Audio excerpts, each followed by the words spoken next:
BJP திமுக எதிர்ப்பு மையமாக மாறிடுச்சு அப்படின்னு சொன்னீங்க. அது அண்ணாமலைக்கு பிறகு நடந்த ஒரு ஷிஃப்ட் தானே? இல்ல அது பாஜகவுடைய அவங்க தமிழ்நாட்டுல அவங்க கட்டமைத்த அரசியலே திமுக எதிர்ப்பு தான். தமிழ்நாட்டை பொறுத்தவரை அதனாலதான் சொன்ன மற்ற மாநிலங்களில் இப்படி இல்லை. நீங்க மற்ற மாநிலங்களும் காங்கிரஸ் கூட போட்டிடுறாங்க. தமிழ்நாட்டில் வேணா தனியா அவங்க அக்செப்ட் பண்ணலனாலும் மற்றவங்க எதிர் முகாமில் சொல்லுவாங்க தமிழ்நாடு தனி தொகுதி அப்படிலாம் சொல்லுவாங்க. இங்க பாஜகவும் அதுக்கேற்ற மாதிரியான ஸ்ட்ராட்டஜி தான். இங்கே திமுக எதிர்ப்பை மட்டும்தான் முன்னிலை வைத்தது. அதனாலதான் இப்போ மயிலாப்பூர்ல என்ன பிரச்சனை, மயிலாப்பூர்ல மட்டும் இல்ல பல தொகுதிகளில் இந்த வாக்குகள் மாறுறது என்ன காரணம்னா, அண்ணா திமுகவை விட திமுகவை தாவேகாவால் எதிர்க்க முடியும் அப்படிங்கிற ஒரு விஷயம் அவங்க ஒரு அடிநாத மாதிரி அங்கெல்லாம் போயிடுச்சு. அதனாலதான் அந்த வாக்குகள்லாம் தாவேகாவுக்கு பக்கம் போனதுக்கு காரணமே அதுதான். அவங்களுக்கு பொறுத்தவரை திமுக எதிர்க்கணும், திமுக ஆட்சியை வீழ்த்தணும், திமுகவை அரசியலிருந்து அப்புறப்படுத்தணுங்கிறது தான் அது ஒரு பெரிய ஒரு கொள்கையாக தத்துவமாகவே கொண்டு போகிறாங்க. ஸோ அதனால திரும்ப நீங்கள் அண்ணாமலையோட அரசியலையோட திமுக எதிர்ப்பு அரசியலாக பாஜக வளர்க்குறதுக்காக என்ன பண்ணாரா, அந்த திமுக எதிர்ப்புனால் பாஜக வளர்ந்தது. ஆனால் அது ஆக்கப்பூர்வமான அரசியலாக இருந்ததா, ஒரு அல்டர்னேட்டிவ் பார்ட்டியாக வச்சேன்னா, இப்போ அல்டர்னேட்டிவ் பார்ட்டியாக தானே விஜய் முன்னாடி வந்திருக்காரு. இப்போ எல்லாருமே விஜயோட இடம் அண்ணாமலைன்னு சொல்றது காரணம் என்னன்னா, விஜய் போன்று அண்ணாமலையால் கூட செய்ய முடியாது. ஏன்னா நிஜமான மாற்று சக்திங்கிறது இங்கே என்ன, சீமானும் விஜயும் தான். இங்கே நீங்கள் விஜய் கூட செலக்டிவாக திமுகவும் பாஜகவும் எதிர்த்தாரு. நீங்கள் சீமான் பண்ண வேலையை பாஜக பண்ணியிருக்கணும். நாங்கள் தனிச்சுவாங்க, நாங்கள் பார்ட்டி வித் டிஃப்ரென்ஸ் சொல்லிக்கிறாங்கல்ல. அப்போ பார்ட்டி வித் டிஃப்ரென்ஸ்னா நீங்கள் என்ன, அப்போ கிட்டத்தட்ட அண்ணாமலை செய்யறது விஜய் மாதிரி செலக்டிவான அரசியல் தான், திமுக எதிர்ப்பு அப்படிங்கிறதான் பண்ணாரு. அது பெரிய எடுபடலை. நீங்க திரும்ப என்னன்னா, இப்ப அதிமுக வர வேண்டிய வாக்கு நீங்க கூட்டணி தர்மம்னு ஒன்று இருக்குதுல்ல, கூட்டணிக்கு ஏன் நீங்க அந்த இடத்துல போய் வாக்குகள் கன்சாலிடேட் எப்படி புரிஞ்சுக்கிறேன்னா, பாஜகவுக்கு விழுந்த வாக்குகள் சித்தாந்தத்தால விழுகல, திமுக எதிர்ப்பு அப்படின்றதுனால விழுகுது அப்படின்னு சொல்றீங்களா? இப்போ 2021 தேர்தலுக்கு அப்புறமா எடப்பாடி பழனிசாமி அவர்களை விட அண்ணாமலை அவர்கள் திமுகவை அதிகமாக எதிர்த்தாங்க. சோ திமுக எதிர்ப்பு வாக்குகள் அதிமுகவுக்கு போனது, பாஜகவுக்கு போயிடுச்சு.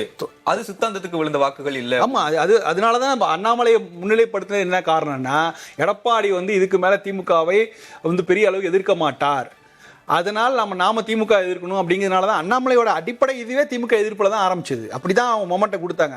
இப்போ இன்னைக்கு அந்த இடத்துல விஜய் பண்ணுவாருங்கிறதுனால தான் பல நாட்கள் நழுவி அங்கே போகுது. நான் என்ன திரும்ப மயிலாப்பூர் நான் எடுத்துக்கிறேன்னா, 3வது இடம் தமிழிசை எப்படிங்க கிடைக்கும்? நீங்கள் 2ஆம் இடத்துல கிடைச்சா கூட நான் பெரிய ஆச்சரியப்பட மாட்டேன். 3வது இடங்கும் போது முதல் இடத்தில் வெங்கட்ராமன் அவர்களுக்கும் 2ஆம் இடத்துல இருக்கவங்களுக்கும் உள்ள வித்தியாசத்தை பாருங்க. அப்போ இவ்வளோ போட்டிக்கு நடுவுலையும் உதயசூரியனுக்கு அவங்களுக்கு கணிசமான அவர் ஏற்கனவே இருந்தவர், அவருக்கு மேலே தொகுதியில் ஒரு ஆன்டி இன்கம்பன்சி இருக்குது, இருந்தாலும் அவருக்கு 2ஆம் இடம் கிடைச்சிருக்கு. ஓட் டிஃப்ரென்ஸ்லாம் பாருங்க. அப்படி பார்க்கும்போது ஆரம்பத்தில் இருந்தே ஒரு தமிழிசை கிடைக்கான வாக்குகள் சரியாக போய் சேரலை. இந்த அளவுக்கு ஒரு லீடிங்கில் தாவேகா வேட்பாளர் மயிலாப்பூரில் அவங்க அரசியல் களமே அதான். அவங்களுக்கு அங்கே போய் லீட் பண்ணுறது என்ன காரணம் அப்படின்னு 2வது சொல்லுவாங்க, பிராமணர்கள் அதிகம் மட்டும் இல்லை மயிலாப்பூரில், மற்ற கம்யூனிட்டிஸ் இருக்காங்க அப்படின்னு சொல்லுவாங்க. அது உண்மைதான். பட் அந்த மற்ற கம்யூனிட்டிஸை தமிழிசை விட பெட்டரான ஒரு வேட்பாளரால் கன்சல்ட் பண்ண முடியுமா? நீங்க பாஜக ஒரு பிராமணர் இறக்கியிருந்தாங்கன்னா இந்த அளவு ஓட்டு கிடைச்சிருக்குமா? கிடைக்காது. கண்டிப்பா இதை விட கம்மியாக தான் கிடைச்சிருக்கும் உங்களுக்கு. ஸோ இப்போ இங்கே தமிழிசையால எல்லா கம்யூனிட்டி வாக்குகளையும் கன்சல்ட் பண்ண முடியும். அவருக்கு ஒரு அனுபவம் இருக்கு, எல்லாம் இருக்கும். அப்படி இருந்தும் அவருக்கு 3வது இடம் சொன்னா அவருக்கு வர வேண்டிய வாக்குகள் அவருக்கு விழவில்லை. அதற்கு காரணம், அது வர வேண்டிய வாக்குகள்னா அது பாஜக வாக்குகளா, அதிமுக வாக்குகளா, அமமுக வாக்குகளா அப்படின்னு பார்க்கும்போது அதிமுக வாக்குகள் வந்திருக்குது. பாஜக வாக்குகள் தடுமாறி தசை மாறி அங்கே போயிருக்கு. எப்படி அதிமுக காரன் எப்படி விசிலுக்கு போடுவான்?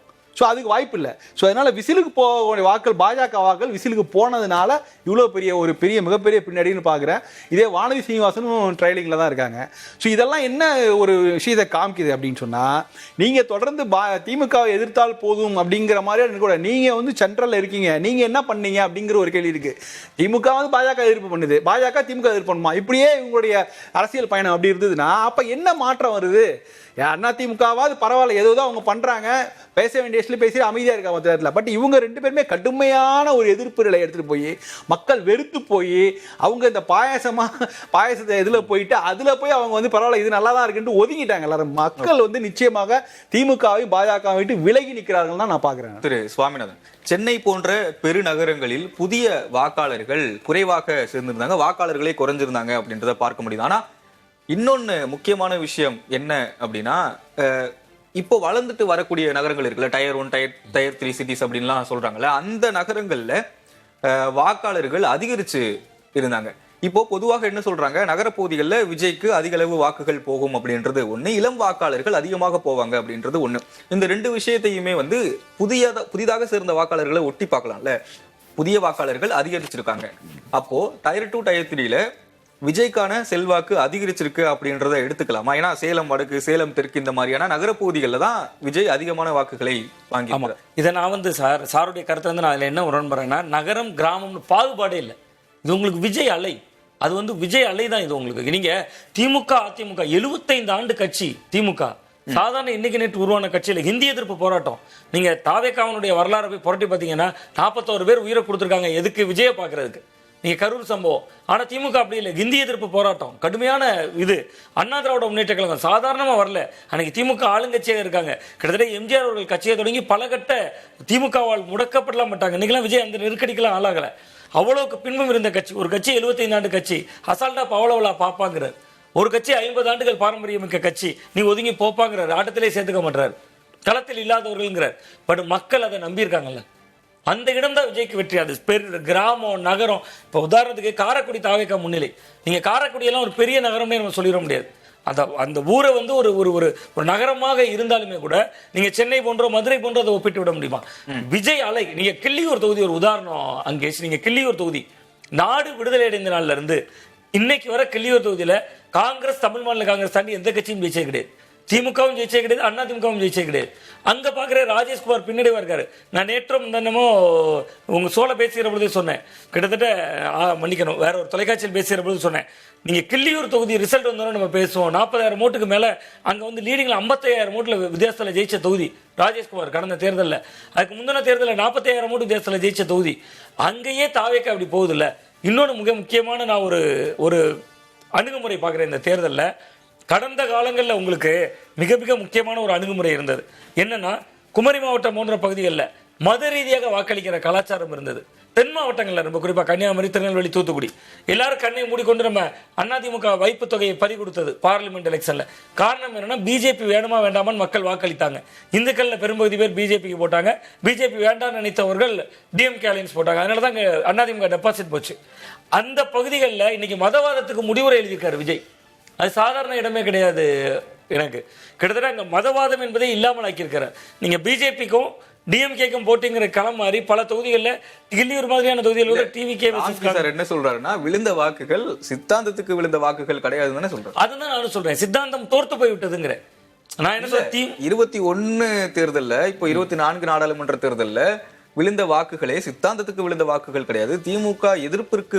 அப்படி நான் ஒதுக்கி தள்ளிவிட முடியாது. குமரி மாவட்டம் போன்ற பகுதிகளில் சித்தாந்த வாக்குகள் தான். மண்டைக்காடு மதக்கலவரம் என்கிற ஒன்று 1982, அதற்கு பின்பு வந்து அது சித்தாந்த வாக்குகள்ல ஒரு பெரும்பகுதி இருக்கு, இந்துத்துவ வாக்கு. திமுக எதிர்ப்பு என்பதை அதை கூர்மைப்படுத்தி அதை வந்து கொஞ்சம் கூடுதலாக கொண்டு போனதுல பங்களிப்பு வேண்டுமானால் அண்ணாமலைக்கு இருக்கலாம். திமுக எதிர்ப்பை கூர்மைப்படுத்தி, அந்த திமுக எதிர்ப்பை கூர்மைப்படுத்தியனுடைய விளைவு என்ன ஆச்சுன்னா, அதிமுகக்குள்ள இருந்து ஓட்டு எடுத்துட்டு வெளியே வந்துச்சு. அது அதிமுக ஓட்டு குறைந்தது, கிட்டத்தட்ட எந்த வாக்குகள் கூடியது பாஜக வாக்கு. ஆனா இந்த களம் அப்படி இல்லை, சித்தாந்தம் தோற்று விட்டது, அது உண்மைதான். ஆனா சித்தாந்தத்தை அவர்கள் முயற்சி பண்ணிக்கிட்டே இருந்தாங்களே. திருப்பரங்குன்ற சம்பவத்தை கையில் எடுத்துச்சே பாஜக, அவங்க சித்தாந்தத்தை ஒதுக்கிட்டாங்க நம்ம சொல்லிட முடியாது. திருப்பரங்குன்றத்தை வச்சு அட்டம் எடுத்தாங்க, தமிழ்நாடு அதுக்கு துணை போகல. நீங்க பாருங்க, தமிழ்நாடு அதுக்காக போராடினது, அதற்கான வழக்குகளுக்கு போனது, அது கோர்ட்டு சொன்னதை செய்யாம இருந்தது எல்லாம் திமுக. ஆனா அந்த மதுரை மண்டலத்துல பாருங்க, தாவேக்கு அதிகமான ஓட்டு வாங்கியிருக்கு. அவன் மக்கள் மன்றத்துல சித்தாந்தம் தோத்து போயிருச்சு, பாஜக தோத்து போயிருச்சுங்கிறது மட்டும் இல்ல, திமுக ஏன் அந்த கட்சிக்கு போடுறோம் அது தோற்று விட்டது. திமுக எதிர்ப்பு என்பதனால் ஓட்டு போறோம், அந்த சித்தாந்தம் தோத்து போச்சு. இந்த தேர்தலில் வீசிய ஒரே அலை விஜய் அலை தான் அப்படிங்கறத இது காட்டுது. ஓகே, திரு ராம்கி சார், ட்ரெண்ட் எப்படி இருக்கு? ட்ரெண்டு ஒன்றும் பெரிய மாற்றங்கள் இல்லை. அது திரும்ப அந்த 107லே நிற்கிறாங்க, 106 107 அப்படிங்கும்போது இது ரொம்ப ரொம்ப இது திட்டமிட்டதான் கூட. இதுக்கெல்லாம் திட்டமிட்டுலாம் வாய்ப்பே கிடையாது. அங்கே சொல்ல யாரும் திட்டமிட முடியாது. அது ஏன் அந்த நம்பரில் நிற்கிது? இது நமக்கு மீறிய சக்தி ஏதோ ஒன்று. இல்லைன்னா ஒரு மொமெண்டம் இருக்கும்ல, தாவேகா ஒரு மொமெண்டம் கொஞ்சம் டக்குன்னு ஒரு புஷ் பண்ணி 115 போயிருக்கலாம் தாவேகா. அங்கேயும் நின்றுட்டு இருக்குது. அண்ணா திமுகவும் அப்படியே அங்கே நிற்கிறாங்க, திமுக நிற்கிறாங்க. இது ஏன் அப்படிங்கிற இதை தான் நான் ரொம்ப யோசிச்சுட்டு இருக்கேன். இது எப்படி சாத்தியம் அப்படின்ட்டு. ஏதாவது ஒரு கட்சிக்கு மொமெண்டம் கிடையாது பாருங்க. அப்படியே அங்கதான் மாறிட்டு இருக்கு. அதிமுகவுக்கு திமுக இடையில தான் மாறிட்டு இருக்கு. அந்த இருமுனை போட்டு தான் இருக்கு. ஆமா, ஒரு முனைப்பட்டு தான். ஆனா ஒன் ஆர் டூ பிளேசஸ் தான் இருக்கு பாத்தீங்களா. ஒரு பல்கா இவ்வளவு மொமெண்டம் வந்தா கூட தாவேக ஒரு இடத்துல போய் நிக்கிறாங்க. இது வரைக்கும் வந்தாச்சு, இன்னும் ஒரு லிட்டில் புஷ் தான். ஆனா அங்க தாண்டி போக முடியாம அந்த 117 தாண்டிட்டாங்கன்னு நம்ம கன்ஃபார்மா சொல்லலாம். பட் அது தாண்ட முடியாம ஒரு 10 சீட்டு இழுக்கிறாங்க பாருங்களா. அதுதான் வந்து ரொம்ப இது எப்படி சாத்தியம், இதுதான் நம்மளால புரிஞ்சுக்கவே முடியல. எக்ஸிட் போல்லாம் வந்தபோது கூட நம்ம வந்து சரி ஏதாவது ஒரு கணக்கில் அடிப்படையில் தானே இருக்கும். இந்த கட்சி இந்த தொகுதியில் இந்த கட்சியோட ஒரு இது செல்வாக்கு இருக்கு, அதெல்லாம் அதை அடிப்படையாக வச்சு எக்ஸிட் போல் கூட பண்ணியிருக்கலாம். பட் இந்த மூமெண்ட் இப்படி இந்த மாதிரியான நிலைமைக்கு காரணம் என்னங்கிறது அதுக்கு ஒரு நம்மளால ஒரு கடைசி வரைக்கும் ப்ரீ போல்லேருந்து ஆரம்பிச்சு எக்ஸிட் போல்லேருந்து இன்னே வரைக்கும் ஒரு இழுபறி தான். ஒரு முடிவு பண்ண ஒரு என்ன காரணங்கிறது நம்மளால ஒரு இறுதி முடிவுக்கு வர முடியாத சூழல் தான் நீடிக்குது. நம்ம வந்து ஒரு மண்டலமாக பார்க்கணும். உண்மையிலே வெஸ்ட்ல வந்து இந்த அளவுக்கு இதை செல்வாக்கு ரீட்டைன் பண்றது பெரிய விஷயம் தான் நினைக்கிறேன். அதிமுக தொடர்ந்து அவங்க வந்து ரீட் பண்றாங்க. வடக்குல வந்து நிச்சயமா திமுக கோட்டை இட்டது. மேற்கு மண்டலம் கொங்கு மண்டலத்துல கூட அவங்க தானே முன்னாடி இருக்காங்க. ஆமா, இல்ல நான் பொதுவா சொல்றேன், வடக்குல ரொம்ப ஸ்ட்ராங்கா திமுக அப்படின்னு சொல்லுவாங்கல்ல. இப்ப கம்ப்ளீட்டா திமுக அந்த இடத்த விட்டு போயிடுச்சு. சவுத் வந்து ஒரு நியூட்ரலா இருந்துச்சு. அவரும் பல இடங்கள் சொன்னாங்க சவுத்ல ஒரு பெரிய அலையே எதுவுமே இல்ல, ஒரு நியூட்ரலாவே இருந்தது. எந்த கட்சிக்கு வந்து சாதகமா ஆகுங்கிற ஒரு இது இல்லாம இருந்த போதுதான் இப்ப இன்னைக்கு தாவேகா வந்து நாகர்கோயில்லாம் காத்தடிக்குது அப்படின்னாலும் அது பெரிய விஷயம் ஆக்சுவலா.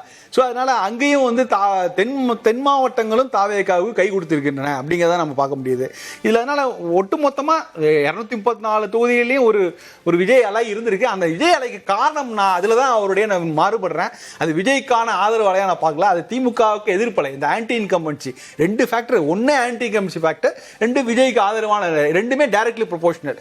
இது அதிகமா இருந்ததுன்னா இது அதிகமா இருக்கும். ஆனா இது மட்டுமே அதிகமா இல்ல, அது இது 2மே கை கூட்டுக்கு வந்திருக்கு. 2மே கை கூடி வரும்போது 2மே உச்சம் தொட்டிருக்கா நான் பாக்குறேன். இது நிச்சயமா விஜய்ங்கிற ஒரு தனி கட்சி புதுசா வந்து அது மட்டும் இவ்வளவு பெரிய மாயாஜாலங்கள்லாம் பண்ணிருக்க முடியாது. அந்த அளவுக்கு ஆன்டி இன்கம்பன்சி உள்ள வந்து இருந்திருக்கு. அந்த பூதத்தை தட்டி எழுப்பி விட்டோம்னா அது எங்கேயோ தூக்கிட்டு போயிடுச்சு நான் பாக்குறேன்.